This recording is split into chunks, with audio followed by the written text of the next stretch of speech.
We always do at Challenge Success. We always try to have a keynote of a fabulous person to get you thinking, to prime, to, I love, we can even keep this up for a little bit, or actually, no, we have to change to the, yeah, just hold on.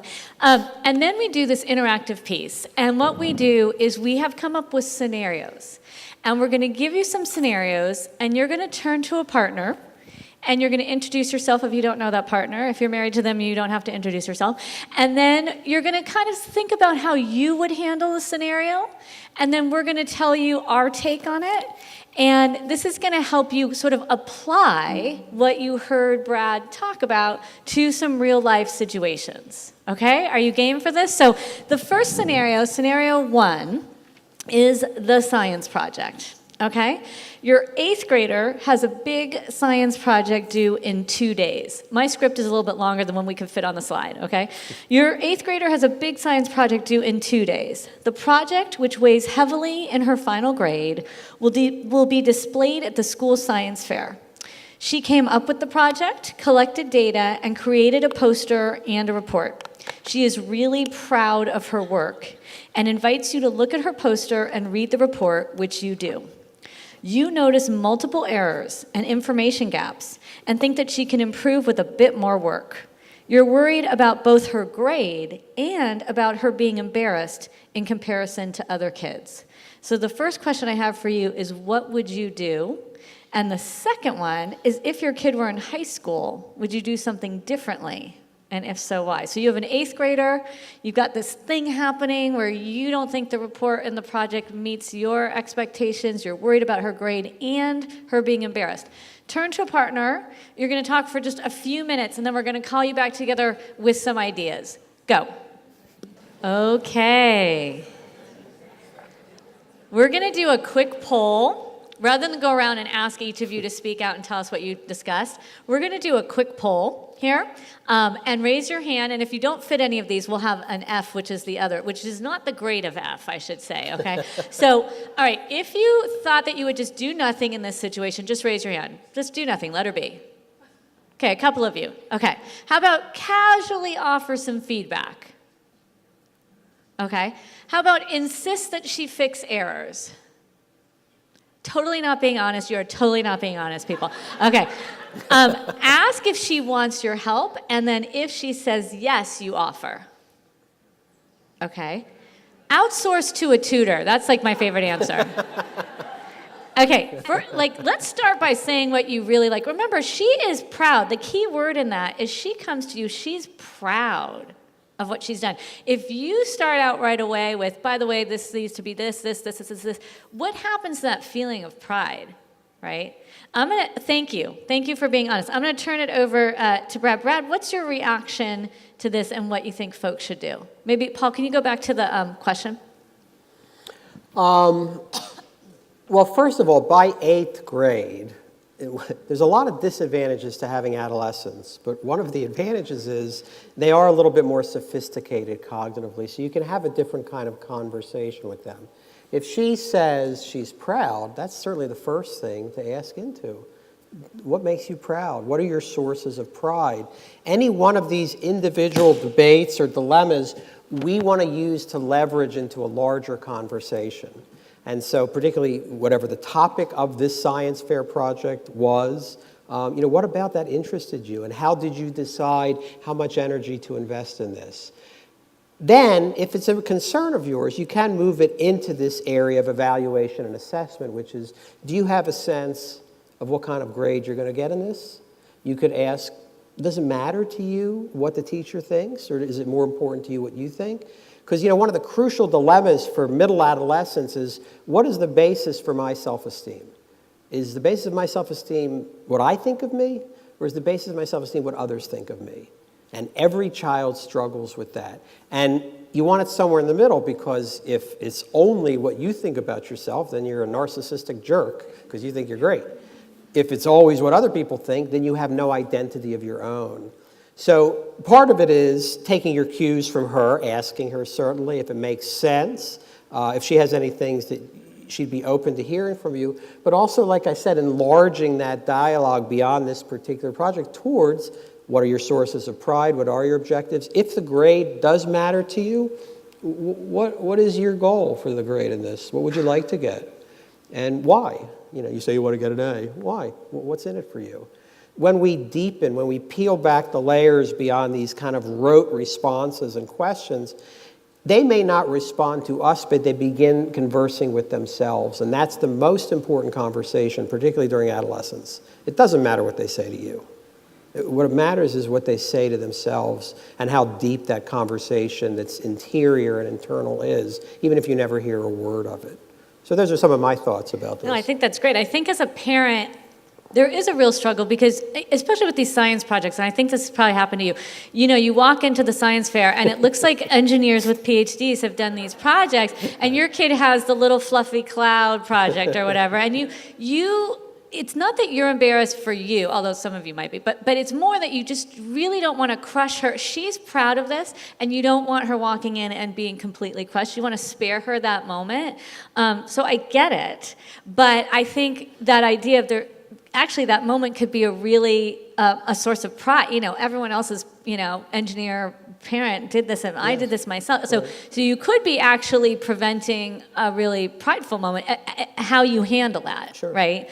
I will say this too. At Challenge Success, we love projects, but we would encourage the teacher to really be behind this. So we would encourage the teacher to scaffold these larger projects so that, first of all, it's, due in 2 days, there would be an outline, there would be rough drafts, the teacher would be sort of seeing this along the way. One, that prevents the engineer, I'm harshing on engineers, but it prevents the expert adult for doing the project, because the teacher's actually seeing the kids work on them along the way and kind of weighing in along the way.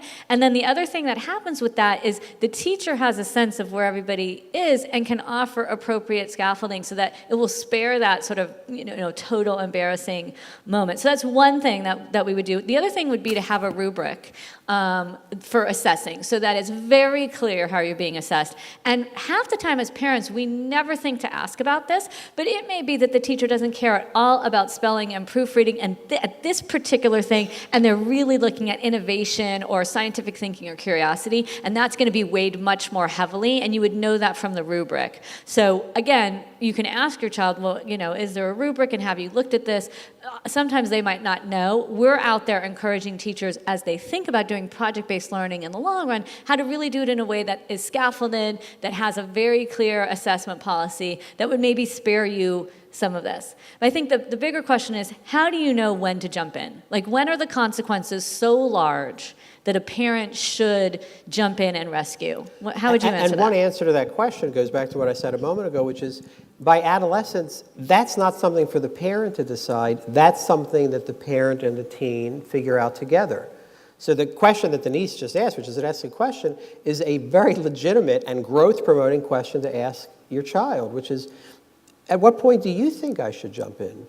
To what extent do you want or need my help?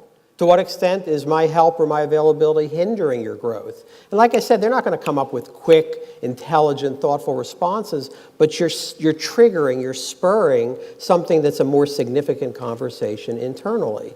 We need to figure this out together, because the ultimate end of this partnership is not me following you to college. The ultimate end of this partnership is you leaving home and becoming self-reliant and self-sufficient. Together, I believe we can figure out how to get there. And it's going to be complicated, and we're going to make some mistakes, and at times we'll be too involved or not involved enough. But I believe, and I have enough trust in you, that I think if we converse about this and evolve over time, by the time you're finishing high school, you'll have self-assuredness, you'll have self-respect, and you'll have self-confidence in your ability to achieve autonomy. And we'll be very proud of that. So again, trying to enlarge the conversation as much as possible and make it a partnership dialogue, because that's where the action is. This is why we have Brad, right? The expert. Okay, so we're going to do another one. You guys are doing great. We're going to do the same thing. We're going to read it. Then you can turn to the same partner, or you can mix it up. It's going to be up to you, and see what you come up with. So here we go. It is, I turned the page and I wasn't supposed to. Hang on. It is the middle of the semester, and the middle. Oh, we didn't ask what you would do if it was high school, but you know what? We're moving on anyway. Just think about if it was high school versus 8th grade or on that last one, how many of you would feel this angst that, oh my gosh, the grade depends on it because of the colleges and all that? Just think about that. Okay, the meltdown. It's the middle of the semester and the middle of softball season, and for the past few weeks, your teen has been complaining that she's really stressed. She's been melting down more often. There have even been a few nights when she's had only 2 to 3 hours of sleep, and it seems like she's in a perpetually bad mood. When she's home, she's on her phone or doing work, and rarely has time for family meals. You checked the online school portal recently and noticed one of her grades has slipped considerably. She comes in the door after practice and announces, "There is no way I'm going to get everything done tonight. Guess it will be another late one." Goes to her room and shuts the door. What do you do in the moment? And then how do you know when it crosses the line from normal stress to when to intervene? Turn to your partner, take a few minutes, and we'll come on back. Go. So we're actually not going to poll you on this one. We're going to talk about it a little bit, and then if you have a different opinion or want to raise your hand, we're going to do it that way for this one. We'll go back to the poll on the next one. So, Brad, how would you react to that? Yeah, one thing to keep in mind is power is a very seductive thing in the family and even addictive to some extent. And kids fight for as much power as they can get.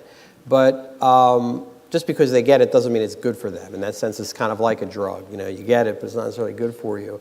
And the reality is that there still has to be a hierarchy in place at home, even during the adolescent years, even as you're building this partnership towards autonomy.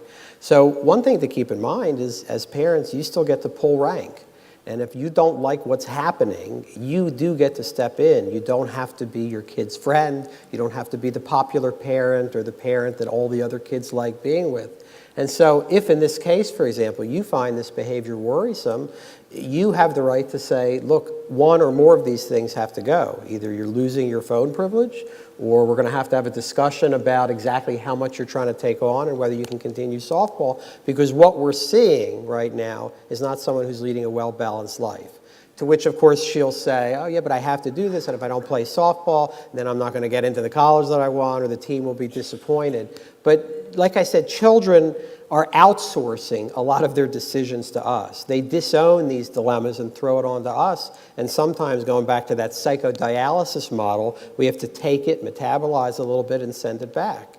And of course, any adolescent, if you say something they don't like, they're going to howl with indignance and outrage and complain about the terrible injustice that's being perpetrated. But interiorly, they feel some relief when someone else pulls rank, grabs the power away from them. Because while power is very seductive, it makes kids very anxious. Kids who have too much power, too much control over their lives, they tend not to do very well with their lives. So it's that constant interplay between the two. And certainly in this sort of situation, if she's melting down and not with the family and in a bad mood, that's your indication that something's out of whack and there's a disequilibrium there. So if I heard this as a family clinician, I would support and bolster the parent's authority and deal with it. And I totally agree. And I think we now know so much more about the importance of sleep. So it turns out that if you're over the age of 13, you're in, that 13 to sort of 20-something age group, you need over 9 hours of sleep every night. Right? So Bill Dement at the Stanford Sleep Center would say you need 9.25 hours of sleep every night. 2 to 3 hours is so not getting close, right? National Sleep Foundation says 8 to 10. I know, I'm a parent of 3, teens. I know how hard it is to make sure that happens and play your sport and get your work done and. But as a parent, that's where you have to put your foot down. If they were sitting in their room eating pesticide-laden vegetables all day long, right, you would be all over that. So they're doing something really unhealthy, and it has to be stopped. And a lot of us have no idea how late the kids are going to bed because we go to bed and say, honey, don't stay up too late when we go to bed. But this is that to me, the most serious thing going on in there is the lack of sleep and then not coming down for the family meals. is really not okay, because what we know is that if you are part of a family, you actually need to participate in a family activity. You need to know that you're part of an unconditionally loved unit, and for that unit to thrive, it needs to spend time together. Now, it doesn't have to be dinner, right? If dinner's not the time to do it, you've got to find other times to do it. Maybe it's breakfast when she's not exhausted and have hours of homework. But those two, more than the grade slipping, those two things are what's really worrying me. And what we have at Challenge Success, and it's on our website, you can go to our website and look at this, is something called a time wheel. It's also in the Overloaded book, to try and prevent this from happening in the first place, because she's obviously got too much going on, right? Or she's not using her time well, and there's just too much going on with social media. But we have a time wheel where you fill out all of the classes you're going to take next year and the amount of homework. The teachers will agree. If you're taking AP History, it's this much homework. If you're taking English 9, it's this much homework. You add that all up. You add up all your extracurriculars. So she would have built in whatever time was needed for practice for softball season, right? And then we cross out 9 hours for the sleep category, and nobody signs off on more than a 24-hour day. So the kid has to sign it, the parent has to sign it, the school counselor has to sign it. And that time wheel has been really effective in a couple of ways. One, your prefrontal cortex is not fully formed here, so they can't really, they look at it and they say, oh, I can do it all. I can take 3 APs and I can be the captain of the softball team and I can do it. Because they literally cannot see the train wreck coming, right? So this time wheel kind of acts like a prefrontal cortex for them. And says, actually, you can't do it all and have that balance. And we didn't even talk about showering or phone or any of that stuff, right? So along with the fact that the parent gets to take control, the parent gets to actually not allow this to happen in the first place and kind of prevent it. But what we want to remember, one of the differences between this and eating pesticide-laden vegetables is we have to watch how seductive it is for us as parents to have the child who's excelling and succeeding. And many times what I see is parents are secretly underwriting or emotionally subsidizing these really maladaptive behaviors because it's a source of pride for them. Right. My daughter is miserable. She looks terribly unhappy, but God, it feels good that she's captain of the softball team, and how neat that college is recruiting her. So maybe we can just sort of muddle our way through to the end of softball season, and then we'll worry about the sleep business and health business later. She can sleep on the weekend. I hear that all the time. She can sleep on the weekend. You cannot make up sleep debt. It's actually research that you cannot make up sleep debt. All right, I think we're going to do our last one. You guys are doing great here. Sure. We're moving right along. To AP or not to AP. Now, I know a lot of you have elementary school kids. AP is an advanced placement course. You can actually get to a higher GPA if you take it, because you get a bump in your GPA for taking this advanced course at some schools. So here's your scenario. Your 10th grade son is a middle-of-the-road student, has a nice group of friends, plays guitar. He's a happy-go-lucky guy, but he just doesn't seem to have a lot of drive, and you think he's capable of more. At the end of the first semester, you spoke to him about challenging himself more at school, but he didn't really respond. Shocking. Recently, his history teacher recommended he take Advanced Placement U.S. History, affectionately known as APUSH, next year. Your son says he's fine in regular history and does not want the increased workload. What would you do? We're going to be a tiny bit quicker here, maybe 1 to 2 minutes, and then we'll come on back. Go. Well, do you want to do the poll? Okay, we're going to do the poll really quickly. We have a quick poll. Come on back. How many, raise your hand, do nothing, let him be. Tell him to sign up with the understanding that he can always drop it. Anyone come up with that? Few? Okay. Tell him he doesn't have to do APUSH, but he has to take something challenging. Okay, a couple of you had that. Have him talk to a college counselor about the decision. Anyone? Okay. This is a tricky one. I'm going to turn it over to Brad for his thoughts. Yeah, I have a couple of quick thoughts. Two of the things that strike me, I have a list of words that I really discourage parents from using. One of them is potential. And this business of you think he's capable of more, this concept that there's our child and then there's the potential child is a bizarre and very unhealthy enterprise. And I don't even know when this started. I mean, 100 years ago, A child was who the child was. There was no potential child. So one word I like to eliminate as much as possible from family conversations is potential. It's not for us to decide what our child is capable of. It's ultimately for the child to decide what he or she is capable of. Every child would much rather be successful being who they are, a failure being at who they are, than successful trying to be someone else.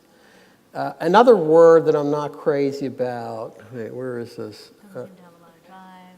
Yeah, drive. I try to eliminate that motivation word. I get this, like, how do I motivate my kid? You cannot motivate another person. That is not possible. Motivation is an inside job. It's an interior enterprise or apparatus. Please do not think for a moment that you can do anything about your child's grades or your child's placement or any of those things. Those are interior processes. And so the sense that we can, should, and ought to be motivating someone to do something else, particularly our child, I think is really misguided and creates a lot more tension than necessary. I'm struck by this 10th grader having that kind of self-awareness.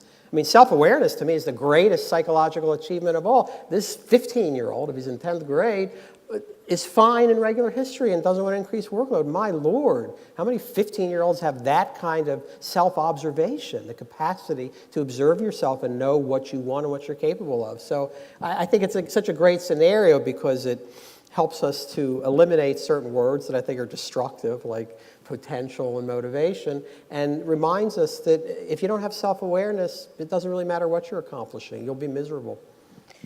So I just said in the last one that kids' prefrontal cortexes aren't fully formed, and now we're saying, so a parent will say to me, I don't want any doors to close, and I don't want him to come back to me in 15 years and say, why didn't you make me take A-Push, because it ruined my life that I took regular history and I didn't get into XYZ school, and like, I don't want to be held accountable. That's what the parents say to me. So Brad's like, suck it up, right? So no, I mean, I understand what they're saying. Yeah, and I think what you have to say is at some point, right, this is not a lazy kid. He is or maybe he is lazy. And you know what? That is okay, because we see so many freaked out, stressed out, sleep-deprived kids that this kid plays the guitar. He has a nice group of friends. He's a happy-go-lucky guy. By the way, lazy is on my list of words to eliminate too, just so you know. See, that's good. Middle-of-the-road student. This is not a failing student, right? You can get to I just want you to know this about college. If college is the thing in the back of your head that's making you worry about this scenario, you realize that you can walk into a community college without any grades. You don't even need a high school diploma to walk into a community college. And I hope you also realize in the state of Massachusetts that you can transfer from a community college to a four-year college. In fact, there's a pipeline to the University of Massachusetts from the community colleges in Massachusetts that often they're the first people to be looked at above and beyond other students, right, are those transfer students from the community colleges. So if you're worried that he's not going to go to college, he's not going to make money, he's going to be ending up living in your garage for the rest of your life, that is not going to happen, right, because he has this self-awareness. He's a happy-go-lucky guy. He's got some friends and a support system. But I get the worry of I don't want to be raising a slacker. If he was playing video games all day long and he had D's and F's, I think it's a slightly different story. Right. Absolutely. But this is a hallelujah story. Do you get that? This is a hallelujah story, okay? So I'm hoping that through these three scenarios, we got you thinking about good enough, right? The fantasy child versus the good enough versus loving the child before you. And really thinking about the right questions to asking those questions to build insight, to build resilience, to think about in the long run what's going to be best for this kid, and taking your own worries and fears about college and success and that really narrow notion of success and applying that to a happy-go-lucky, healthy kid, or a kid whose science project is a source of pride, right? And knowing that you should step in when a kid is actually not balanced, even if her grades are great or the softball recruiter is going to be there, that at some point you as a parent do have to step in, and when it comes to health, right? That's the number one thing. So we could go on and on. There's a ton of topics that we covered here tonight. I want to do a whole bunch of thank yous. Thank you to Brad for being here tonight and for all you do for kids and families. I want to thank the audience. So we were told that people don't usually charge for parent ed events in Massachusetts. It's a learning curve for us, but what you help to do is really underwrite this event by your entry fee, and we really appreciate that as a nonprofit, so we can use it towards our financial assistance for schools who want to work with us. I want a big thank you for Dover-Sherborn for lending us this auditorium and for tomorrow. The Challenge Success staff, particularly Mary, who put this on without a hitch, and the bookstore. I don't even know the name of the bookstore selling it. Do we know the name? Mary. Yeah, Challenge Success. Oh, we are selling the books. Okay. Okay, there we go. And so speaking about books, Brad's books and our books are available. We're going to be in the lobby. We're happy to sign. We can answer some questions just as we're signing.